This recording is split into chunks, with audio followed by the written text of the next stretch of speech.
नमस्कार, आप देख रहे हैं मगही न्यूज़ और मैं हूं निशिकांत कुमार। अभी हम बैठे हुए हैं, ये रेलवे लाइन है बरबीघा में। आज़ादी के बाद आज तक बरबीघा में रेलगाड़ी नहीं आई है। सन 2003 में तत्कालीन रेल मंत्री और बिहार के वर्तमान मुख्यमंत्री नीतीश कुमार जी ने एक सपना देखा था और उस सपने के तहत शेखपुरा से बिहार शरीफ या यूं कह लीजिए पटना तक रेल से आवागमन के लिए एक परियोजना तैयार हुई और उस परियोजना के तहत 2007 तक, जहां तक मेरी जानकारी है 2007 तक कार्य पूरा होना था।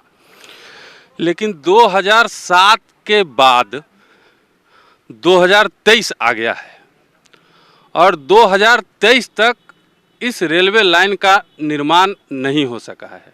ये आप जो जगह देख रहे हैं, ये जगह मौर गांव के नज़दीक पड़ता है, नगर परिषद में ही है। इसके बाद रेलवे लाइन का निर्माण बंद है।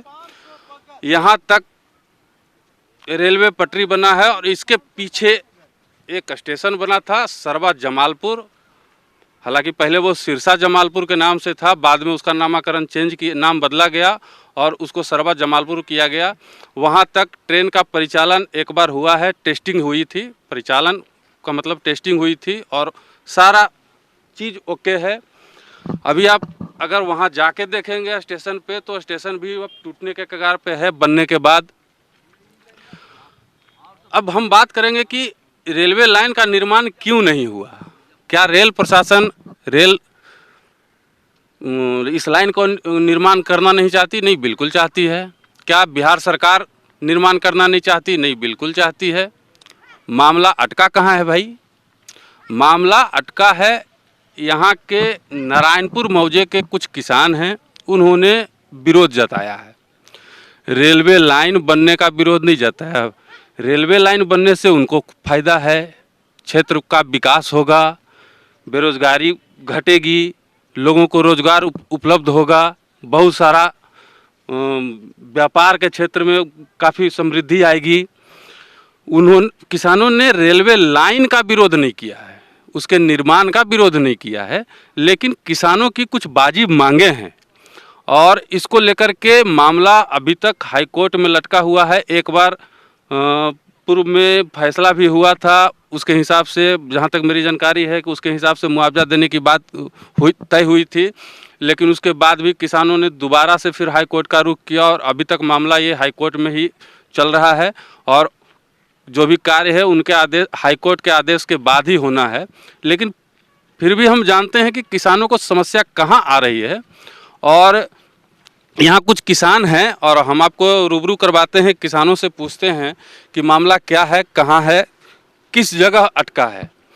क्या नाम है सर आपका? मेरा नाम है राजेश कुमार। क्या कहाँ मामला अटका हुआ? मामला मुआवजा के लिए अटका हुआ है।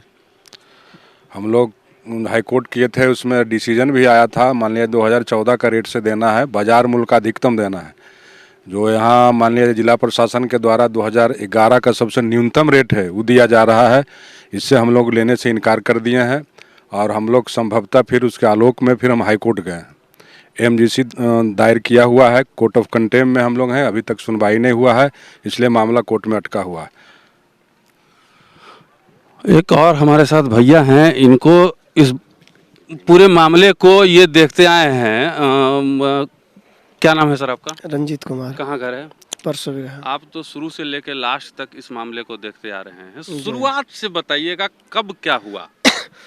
2003 में इसकी घोषणा हुई, 2007 तक इसका निर्माण होना था, पर लेट लतीफ के कारण 2007 में इसकी अधिसूचना हुई। बिना किसानों को भुगतान किए हुए कामिल अख्तर भूअर्जन पदाधिकारी के द्वारा 2011 में नारायणपुर मौजे की जमीन को रेलवे मंत्रालय को दे दिया गया। हम किसानों के द्वारा वहाँ पूछी करने के बाद भी किसी प्रकार का कोई प्रतिक्रिया नहीं बताया गया। आप लोगों को रेट निर्धारण होगा, दिया जाएगा, बताया जाएगा, उचित मुआवजा मिलेगा, ऐसा कह करके टालते गए। 2012-13 से हम लोग संघर्ष में आ गए। 13 से चंद्रशेखर बाबू यहाँ के जिलाधिकारी रहे, उनके यहाँ जनता दरबार में हम लोग 25 तारीख हाजिर हुए, उनके यहाँ भी किसी प्रकार का इंसाफ नहीं हुआ। अंततः 2014 से हम लोग हाई कोर्ट का रुख किए। 2015 जनवरी में हम लोग हाई कोर्ट में MJC CWJC 3860 फाइल किए, जिसकी रिजल्ट 2019 में आ गई।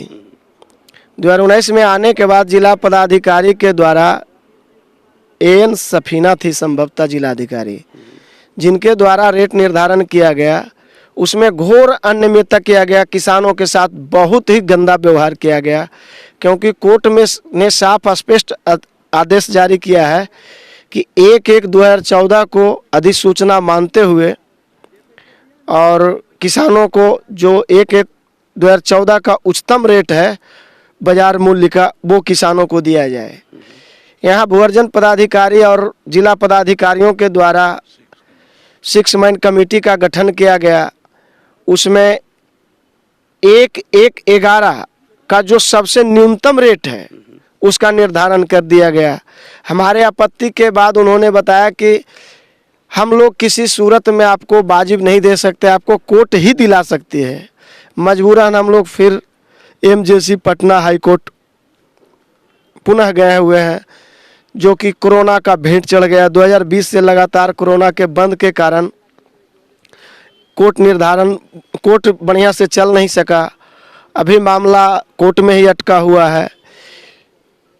एक और टीम विजयी होकर के आई है, जिसको कि भी वही रिजल्ट आया है, वो भी जिला पदाधिकारी के यहाँ दिया हुआ है, जिस पर सुनवाई अभी तक के नहीं हुए। हमरा दिए हुए लगभग 2.5 महीना हो गया है और 28 या 29 जनवरी को उसका डेट भी समाप्त हो जाएगा।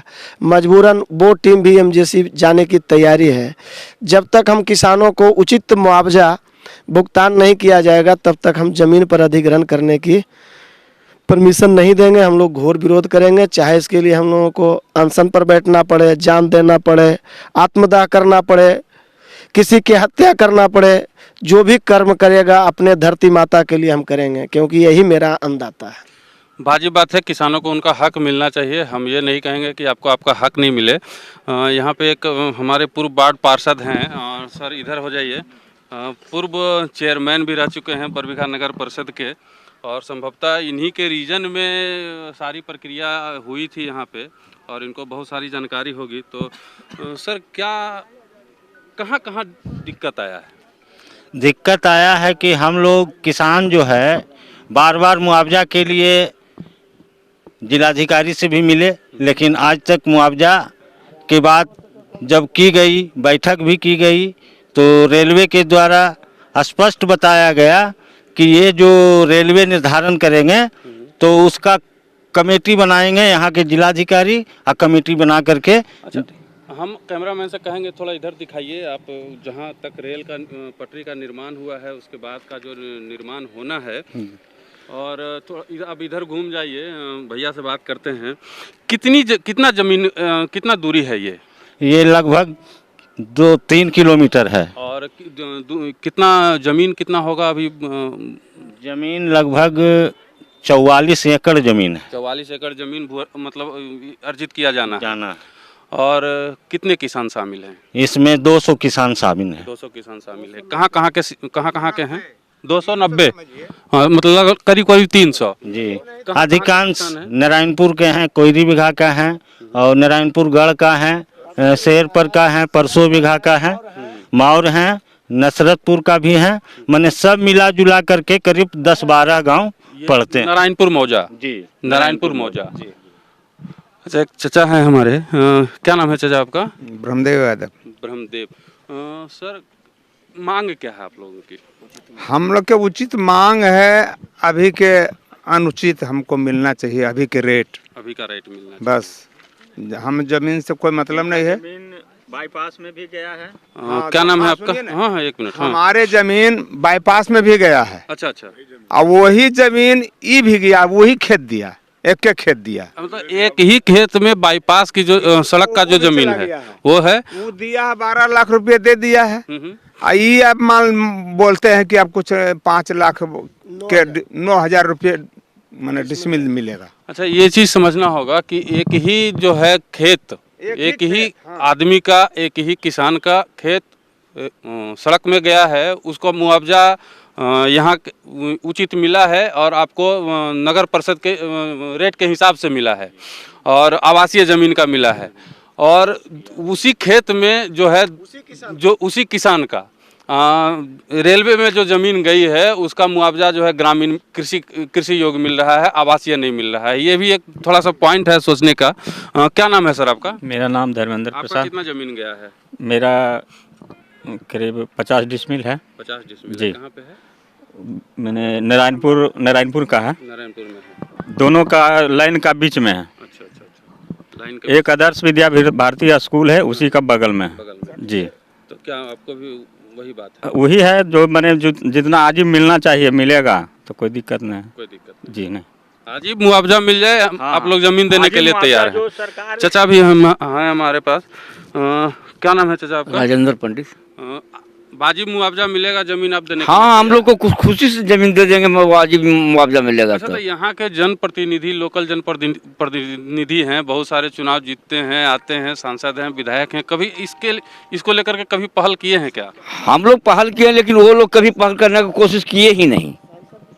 सांसद विधायक सबको जो है सो कहा गया, लेकिन कोई कुछ नहीं आज तक लिखित के भी। आप लोगों ने रिक्वेस्ट किया? जी हाँ, आप लोगों ने रिक्वेस्ट किया था? रिक्वेस्ट किए थे। अच्छा, सांसद विधायक से रिक्वेस्ट किया गया था इसको लेकर के? लिखित दिया हुआ है।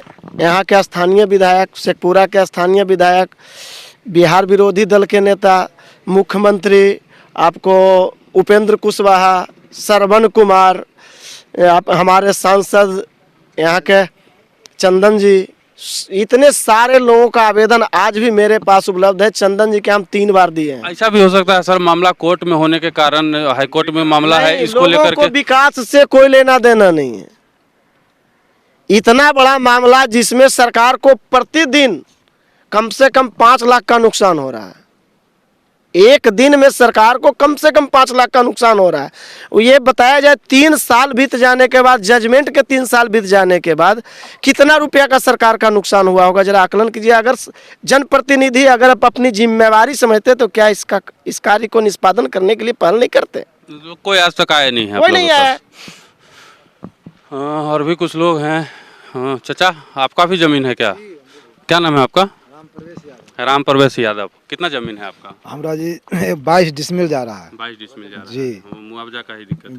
बस वही आसे देख रहे हैं। लोग कोई पहल नहीं किया? कोई पहल नहीं जी, नहीं कोई पहल नहीं। कोई पहल नहीं। 0 पॉइंट। 0 पॉइंट। आपका भी जमीन है? जी सर। कितना जमीन है आपका? मेरा 7 डिसमिल गया। 7 डिसमिल जमीन है। आपका? 63 डिसमिल जा रहा है। 63 डिसमिल। 63 डिसमिल। आपका भी जमीन है? कितना जमीन है आपका? 50 डिसमिल। 50 डिसमिल। और किन्हीं का जमीन है? किनका जमीन है? आपका है? इसमें नहीं है। आपका? जी, मेरा जमीन है जमीन है 65 डिसमिल 65 डिसमिल जमीन है। आपका कितना है? मेरा गया है 78 डिसमिल। 78 डिसमिल। आपका सर? 20 डिसमिल। क्या नाम है आपका? सहदेव प्रसाद। अच्छा, क्या लगता है कब तक ये निराकरण हो जाएगा? अब कब तक होगा इसका तो हमरे सरकार जाने, इसका हमरे सबको क्या पता है? कोई पता नहीं है। कि कोई पता नहीं।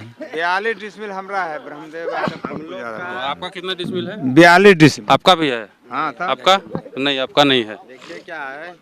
हाँ चाचा हैं हमारे, उनका भी सारी जमीन है। आपका कितना जमीन है? मेरा तो 19 डिसमिल है। 19 डिसमिल है जी। अच्छा, क्या लगता है आपको कि अगर स्थानीय तौर पे शासन प्रशासन पहल करती तो ये मामला अब तक खत्म हो गया रहता? हाँ जरूर। इसमें सांसद या विधायक जो हैं, इसमें तो रुचि इनको कुछ नहीं है। किसानों के प्रति कुछ है ये नहीं है। इनका सिर्फ वोट बैंक के लिए है। वोट अब वो मांगने के लिए आएंगे, लेकिन किसान के प्रति इसका कोई आभार व्यक्त नहीं करते हैं। जो ज़मीन अभी जा रही है, तो हमको लगता है जितना ज़मीन है उस आगे वाला भविष्य के बच्चे के लिए हम उसका घर नहीं बनवा सकते हैं, जितना पैसा सरकार के द्वारा अभी दिया जा रहा है। तो क्या हम यही मांग करते हैं कि जो ज़मीन हमारा गया है वो नगर परिषद के अंदर कहीं भी हमारा उतना ही ज़मीन दे दिया जाए। हम यही सरकार से मांग करते जमीनें हैं, हमको दे दिया जाए, छोड़ दीजिए, ताकि हम ऐसा नहीं चाहिए। आप लोग इस पे भी रेडी हैं कि हमको जमीन के बदले जमीन ही दे हाँ, दो, जमीन ही मुआवजा दे दो, मत दीजिए, मुआवजा मत दीजिए। लेकिन नगर परिषद कम से कम बच्चे को तो आगे जो है कहीं घर बना करके रख सकता है। ये सारा जमीन चला गया रेलवे में, तो कल बच्चा घर कहाँ कब बनाएगा? उसका परिवार और जो छोटे बच्चे, छोटे परिवार के लोग हैं, वो कहाँ से 30,000 में 33,000 में ज़मीन कहाँ मिल रहा है? अभी कहीं टाल में भी नहीं मिलेगा, दीरा पर भी नहीं मिलेगा। तो हम यही मांग करते हैं कि कम से कम सरकार इस पर विचार करें। केंद्र सरकार जो रेलवे की ज़मीन है अधिग्रहण किए हैं, हम उनसे निवेदन करते हैं कि उचित मुआवजा देकर किसानों के प्रति आभार व्यक्त करें। हम यही मांग करते हैं। धन्यवाद। तो ये थे आपके नारायणपुर और मौजा के किसान जिनकी ज़मीन रेलवे में अधिग्रहित होनी है और अभी तक प्रक्रिया हाईकोर्ट के अधीन है। इस पे विशेष रूप से कुछ बोलना ठीक भी नहीं है और उचित भी नहीं है और शासन प्रशासन को चाहिए कि थोड़ा हस्तक्षेप करे इस मामले में और हम यही अपील करेंगे कि थोड़ा सा हस्तक्षेप करे और किसानों को उचित मुआवजा दे और जल्द से जल्द रेलवे लाइन का निर्माण हो ताकि हमारी पीढ़ी के लोग पटना राजधानी रेल से जा सकें। धन्यवाद।